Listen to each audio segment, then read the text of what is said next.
Oh. Dang. Dude, you're back.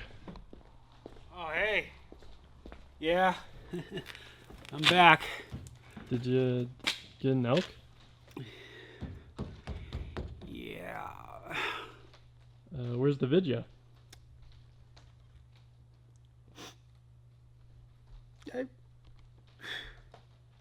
I failed you.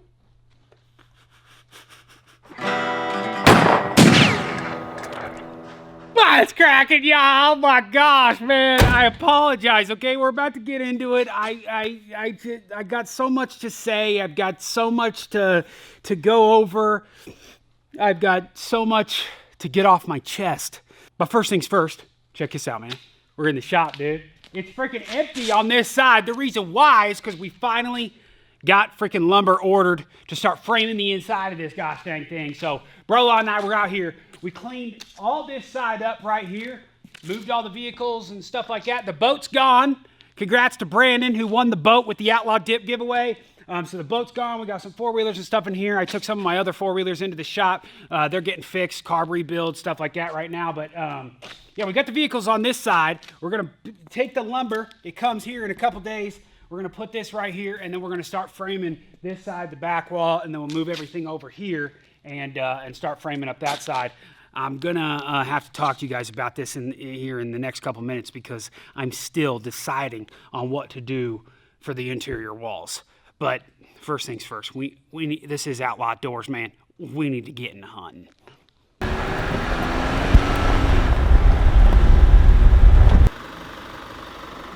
Oh, it ain't as bad as I thought. It'll buff. Hey, y'all know where the car wash is at? What I do? Little red dirt on her. What up, man? I like that lens. It's a Fish eye? It's a wide one, man. Check it out. I like it. Oh, I'm ugly.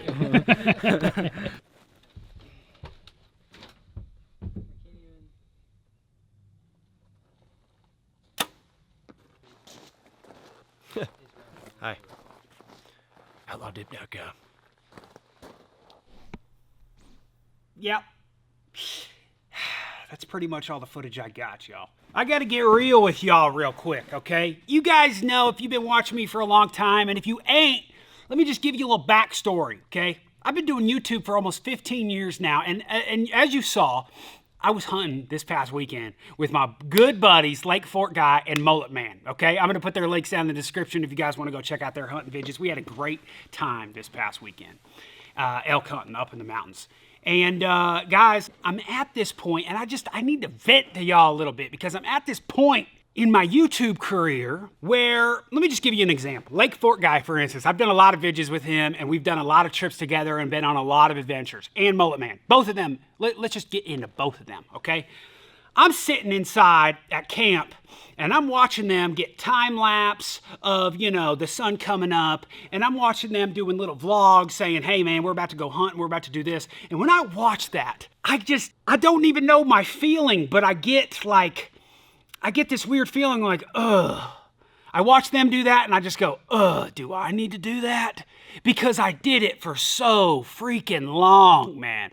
I'm talking, I've been doing this for so long that even thinking about doing that and you know, by the way, I was self-filming. So like trying to self-film a hunt, especially when you're spotting stalking elk, golly, man, it's not freaking easy, right? And I just brought this camera. It's not, you know, it's a wide angle lens. I didn't even pack correctly, man, because in my mind, when I was going on this elk hunt, my mind was like, I need a vacation, okay? I don't even want to focus on this. I need a vacation, man. Like I've been so freaking busy with dip stuff and we're renovating everything. We're doing this shop. And I'm like, dude, it's so hard for me. And I know you guys have been like, hey man, where's the updates on the shop? Where's the updates on the kitchen? Where's the updates on where you're hunting and what you're doing and all this kind of stuff like I always used to do. But now it's to the point where I'm just like, man, I just don't have the energy for that, you know? And when I was watching good old Justin and Mike do their vidges, it was hurting me inside that I wasn't doing it, but I really just didn't have the energy to pick up my camera and do it myself, because the vacation that I needed, the time off that I needed, the headspace that I needed to I just wanted to go out and find a big bull and get some meat down on the ground to provide for my family. I just wanted that. I wanted that peace. You know what I'm saying? I needed that. I didn't want to have to focus on filming it, and I made a conscious decision in the middle of it, like, man, if I'm gonna be able to, if I'm gonna film it, it's gonna happen. If not, I'm not gonna worry about it. And I know there might be some people at home that are gonna be freaking pissed at me, right? Wouldn't be the gosh dang first time.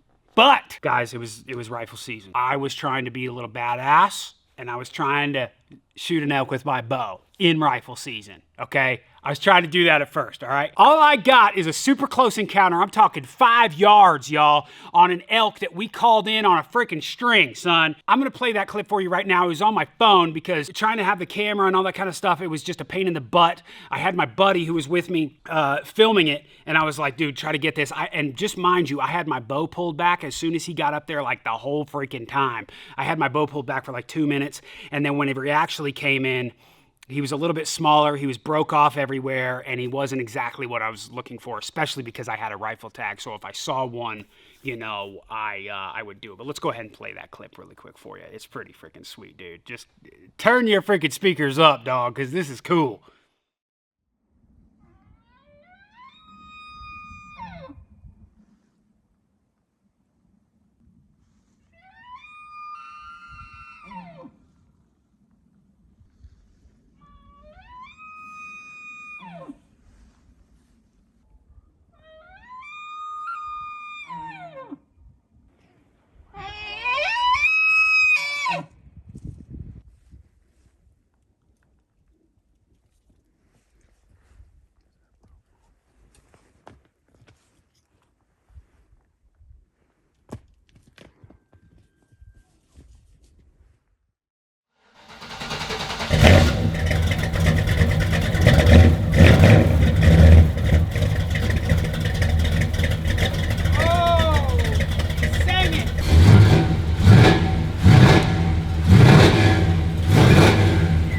Golly. El Camino finally back up and running, dude. I couldn't figure out what the tits was wrong with it. Ended up being the distributor. And, you know, I've got like MSD ignition coils and all this stuff inside. And I didn't have an MSD distributor. And so I was like, you know what, maybe I'll just order an MSD distributor, because it took me forever, dude. I was like, I think it's the ignition or something like that. And I ended up putting a new distributor in, and now she's running freaking great. You guys will look at that. But guys, wasn't that freaking clip sick, man? Had that elk at 5 yards, man. And now, mind you, I was on the other side of a juniper tree with my bow pulled back like this. Juniper trees right here that you guys saw, and that elk was like right here behind. So to make that shot, I kind of had to lean over like that. And whenever he spooked that second time, you saw him kind of jump and then go downhill. That's whenever I went like that, and he saw me and he was like, hey, you're not a freaking cow, you know? So didn't work out, but that's not the bull that I wanted anyways, you know? That was the, I think that was maybe the second day. First day wasn't very good. I was trying to get it done with my bow. The third day I was like, you know what, I'm pulling out the freaking rifle. And I brought my 270. I was planning on using that, but then my buddy lent me his old 28 Nosler. Never shot one of them before. And I was shooting it down at the range. We were shooting it at rocks just on the range. And I was like, dude, this thing is sweet. I'm going to definitely use this sumbitch. But anyways, before we get into all that, there's the MSD ignition coil. Ended up changing the distributor in the back. We're all good to go now. So this is my 71 El Camino. It's finally back, and I've been driving this to the gym. I've been driving this all over the place. This is like my daily driver right now before it snows. Because, dude, here in Colorado, man, it's about to start getting cold, man. I think we got a little chance of snow next week, which I'm not really looking forward to. But, dude, there's freaking flies everywhere, man. This is what it's all about right here. This right here is my elk. So if you guys follow me on social media, you might have seen that I did shoot an elk. I got her done last day with the 28 nozzle. I put the story up on my Instagram because I felt bad, man. I was like, listen, dude, I don't have any footage of this. I had my camera. We were trying to film. It just didn't work out. I had my phone and this camera. We couldn't get in close. I wish I brought my Zoom camera. because it was a 300-yard shot. So I'll give you guys a little story right here, man. First of all, this is my little dehydrator that I've had for a bit. It's a 10 tray. So we made up a whole bunch of jerky. Shout out to Mullet Man. We used some critter glitter here on these guys. So what I like to use for jerky, just so you guys know, if you guys are making jerky with your venison or your elk or something like that, I like to use the upper ass. The upper butt meat right there is usually the best, and it turned out really good. If you like a little bit softer, you cut against the grain. If you like a little bit chewier, cut with the grain. So we did a little mixed half, and then I have this little seasoning that me and my buddy made up. We call it deer dust, and so we did a little bit of both. But great stuff, man. We made a marinade for it. It took a couple days to get her done, but the jerky is great. And now we've got it, we vacuum sealed it. I got a vacuum sealer here too, so we vacuum sealed it, and we got, some jerky to give to people around the holiday season, you know what I'm saying? So, but let's get into the actual story of how this bull went down. I'm gonna throw a picture of him up of how I found him right here. Now, if you're looking at this picture, you might see a little twisted juniper or a little stick right there. So this is what happened, okay? So early morning, we spotted, I got the rifle in my hand at this point, because I'm like, okay, I'm not gonna try to mess around and think I'm a badass with my bow. Well, I have a rifle tag. Like, let's go ahead and just try to get it done with the rifle, okay? We spotted a pretty good bull. He was a 6x6 that had all these cows. I think he had like 14 or 15 cows with him. He was on this face of this canyon, and we were probably, I think we were like 900 to 1,000 yards away from him. And we decided we were gonna make this little trek to this little knob that was probably 400 yards, 300 yards across the canyon, get a shot on him. When we got to the top of that knob, we spooked him. He went over the canyon, so we start running down this knob and then up that canyon, dying. It's freaking hot. It like straight up like 100 degrees. It was super hot that day. It was really cold when we first got there, and then it just started getting really hot. And then, dude, we get up over that canyon, gone. Don't see him. I'm like, gosh, dang it, man. I don't know where we're going. We had another dude across the other canyon that we had scouting for us. He didn't even see him. We're like, where did these things go, man? So we're looking around. We're sitting up on top, and we're glassing, and then we spot this freaking bull, the one you guys just saw, bedded 300 yards across the canyon from us. So there's two, like, let's just say 2 mountains right here, okay? There's a big dip in between the 2 mountains. He's over here bedded, and we're right here on top. So he's straight across from us 300 yards in between 2 canyons. First, I was like, he looked like a tree because you could barely see him. It was super bright on us. And so I know he was looking at us. He for sure was looking straight at us, but he was bedded, but he was in this shade, so it was super hard to see. So we finally get the binos up, we get steady and all that stuff, and we look at him, we're like, okay, that's a good bull. He looks about the same size as the other one, 6x6 as well, but he's bedded. And where he was bedded, he had this twisted juniper like directly in front of his vitals. He was quartered to us. Okay, so like his head's here, and like when I'm looking at him, this tree is right here, like right in front of his vitals. Okay, now I'm shooting a 28 nozzler, super powerful rifle. I think it would have no problem going straight through that twisted juniper branch that was in front of his vitals. But hunting for a long time, and I apologize for that, it's the air. So hunting for a long time and always trying to make an ethical shot, I wasn't gonna take that. I wanted a shot to present itself. And it was crazy. We sat there for 30 minutes cow calling, trying to get him up. And mind you, we're 300 yards away, so I know he could hear us, but he could see us. And he knew we were humans or something that wasn't a cow, so I don't think he was gonna budge. And it just so happened that he kind of like just moved like this, and then he was still quartering to, but then it opened up his vitals, opened up a very small window shot where I could get it right in front of the shoulder, and then the bullet would basically go right in front of his shoulder into his other shoulder. 30 minutes. I said, okay, I'm gonna shoot now. Took the safety off. It took me about a minute and a half, man. 300 yards. Great scope, pretty good lighting, but my crosshairs are just doing this. They're going all over the place, and I'm just trying to get settled. It's freaking hot. It's beaming on me. I'm sweating. I'm sitting here trying to make a great shot. I'm sitting on this rock. I found this rock, and then I had my tripod, and I got the rifle on top of the tripod, trying to get steady and making sure that it can happen. Bam, we made it happen. One shot. He got up. As soon as he did, his head was like this, fell over. That picture that you saw right there is exactly how I found him, dude. He was a freaking awesome 6x6. He ended up scoring over 300 inches, dude. So it was my first 300-inch bull. And honestly, He looked smaller than the other bull we were chasing, but after going back and talking with the guys I was with, I was like, dude, this bull is 100% bigger. He just looked smaller because he didn't have any sunshine on him. He was facing towards us. We couldn't really get a good look. He's got weak backs, but he's got really good fronts. And he was a cool bull, man. But, you know, inches doesn't matter to me, dude. It's all about that meat. And we got hundreds of pounds of elk to last us through the winter now.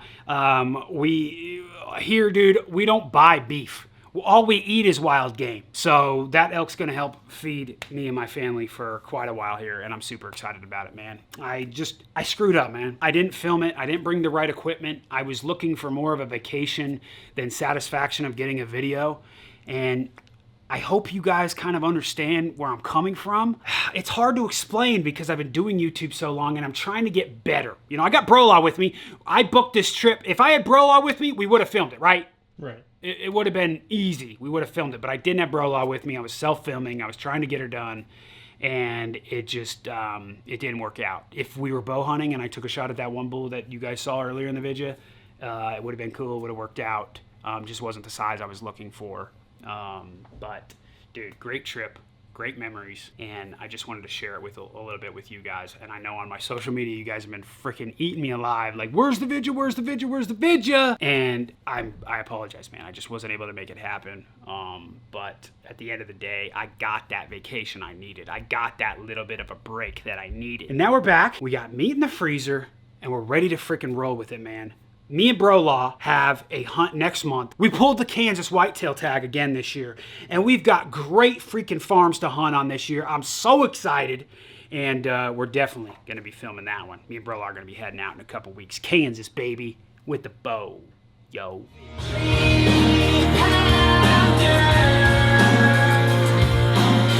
like a bass, feel like a cat, I don't like that. Dude, hell yeah, bro. We got the new studio set up, man. We're working on her. We still got mud jugs and dip stuff all over the gosh dang place. But we got the studio set up, man. Here's the little studio, man. We're kind of working on it, but let me get the lamp on in here for you. Dude, come in here with the camera. Come in here with the camera. I'll see. How's the audio now? The air's on, so it doesn't sound as good, but like, how's it sounding here, y'all? Tree powder, feel like a bass, feel like a cat, I don't like that, no. What do y'all think? Is that okay? Check me out on Spotify. Like I said, man, we needed a vacation. I screwed up a little bit, but like I'm trying to update y'all now on everything that's going on, man. I'll take you guys upstairs in a second. You'll see my freaking kitchen. Holy crap, man. But we got the studio set up. I'm looking at fishing songs here on the freaking Spotify. So we got the new fishing song album out. You guys seem to love that, dude. But speaking of hunting in this video, we're working on hunting songs right now. We got 4 new songs for you. EP coming out next month as well. Hunting songs for all the hunters out there. So we've been working, man. Don't you think that we ain't been working, man. Lots of stuff going on with the dip. As you guys saw that caramel apple drop, we got that coming out. Ooh, that's gonna be fire, son. Put that picture put that picture up here that you freaking made of it. Look how sexy that thing looks. Look at that thing, man. Caramel apple, ain't nobody ever done that, son. We're changing the freaking dip game. Come on, let's go upstairs. All right, dude. This is what my kitchen looks like. If you come around, it's a mess. We knocked this hole in the wall here. So this is the dining room. This is like our little dining nook area. We've got cabinets being delivered soon, granite coming in. We've been texturing, we've been patching holes. We got new lights in the ceiling. We did lights in here. This is all messed up too. The laundry room, dude, it's nuts, man. I'll keep you guys updated on the kitchen. Miss Outlaw designed it. And once it's done, dude, so many wild game cooking so many wild game cooking videos coming y'all's way, especially this winter, dude. It's gonna look freaking sweet, man. I can't wait for y'all to see it. I can't freaking wait, man. All right, folks, come on into the freaking shop. I got one more question to ask you guys about this thing because I've been having the hardest time figuring out what to do for the interior wall. So here's the plan, okay? Me and Pop Outlaw, we're gonna frame every single wall in here, okay? Every single wall we are gonna frame. The idea is that we're gonna do barn wood on the back wall right there, because that's where all the mounts are gonna go, okay? I've got a lot of mounts coming. I've got a lot of mounts in the house already, And the plan is to put them up all on that wall right there. Okay, so first question is, in the middle of that wall right there, do we do a little bit of a fireplace? Do we do like a wood fireplace, cast iron, something like that, and then rock it all the way up to give it some type of like substance on the wall, right? As far as barnwood goes, I don't know if I'm going to be doing exactly barnwood, but I might do some beetle kill pine from here in Colorado, which basically gets it's pine that gets killed by beetles, and it has like a bluish texture to it, which is awesome. So we might do that up on the wall. And then my other thing is the sides here. Do we go ahead and just do drywall and then paint it white so it's got great lighting in here? Once we get the lights, still waiting on the power company to come out and hook up the lights, dude. Holy crap, man, it's been taking freaking forever. But, you know, we could do drywall on the walls, which is like the cheaper route to go. We could do OSB or like OBX plywood, you know, with the more wood grain or something like that. I just feel like with the plywood, that was my original idea, to give it that wood feel in here. But with OSB and stuff like that, man, it might just be too much doing it all over the place. It might be too much for the eye to see. So I'm thinking maybe drywall or something for the sides and just paint it white or something like that. Obviously, it's going to be a workshop, but like we're going to have benches and we're going to be working. I don't think that it's going to get super dirty. We're going to keep it open like this for now. You know, I wouldn't put my mounts in here if I thought I was going to get super dirty. Like, you know, if we're working on vehicles and stuff, I think it's going to be okay. We're going to have workbenches and stuff, and it's not like we're going to be touching the walls and getting the walls all black. Not saying that it won't happen, but I'm really just trying to get some ideas. If you guys could leave me some in the comments, please, man. I'm trying. My last idea is we frame the roof, okay? Or we don't frame the roof, and we put them right here. But I'm thinking, dude, what if we get in some freaking tin, some big tin sheets, and we rust it? Okay, we self-rust this tin, and we have like this rusted tin all over the top, man. I think that would look absolutely freaking awesome. Or we just leave it like this. I don't know. But I'm just trying to find some good ideas. I'm trying to make it look like a Bass Pro Shop in here, but also a cool workshop. If you guys got any ideas for what we do for the walls, for the ceiling, for the back wall, please let me know. Also the fireplace. I'm having a hard time, man. Please. Yes. I speak Chinese.